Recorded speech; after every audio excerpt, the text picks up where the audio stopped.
মৌনী অমাবস্যার পূর্ণ লগ্নে হাজার হাজার ভক্তবৃন্দ, পণ্ডিত, জ্ঞানী গুণীজন এবং একাধিক সম্মানীয় আধিকারিকগণের উপস্থিতিতে স্বপ্নাদেশে প্রাপ্ত মা বগলামুখী মায়ের জাগরণ, বৈদিক পদ্ধতিতে পূজাপাঠ, হোমযজ্ঞ এবং নরনারায়ণ সেবার আয়োজন হল বীরভূম জেলার হজরতপুর গ্রামে হালদারদের দুর্গা মন্দিরে।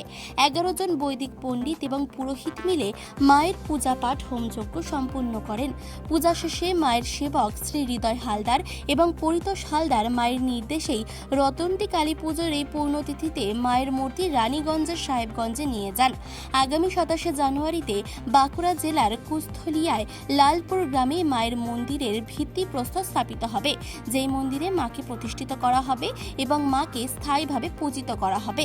রানীগঞ্জের সাহেবগঞ্জের হৃদয় হালদার বাবুর বাড়িতে মাকে মহাসমারোহে বরণ করা হবে, সাথে সাথে পুজো পাঠ যজ্ঞ হবে এবং খিচুড়ি প্রসাদ বিতরণ করা হবে।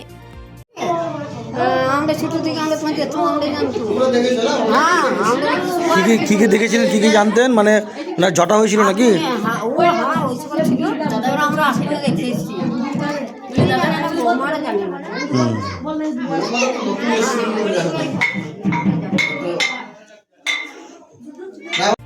বীরভূম জেলার হজরতপুর থেকে মানসী বসুর রিপোর্ট, চেতনা বার্তা। জেগে থাকে, জাগিয়ে রাখে।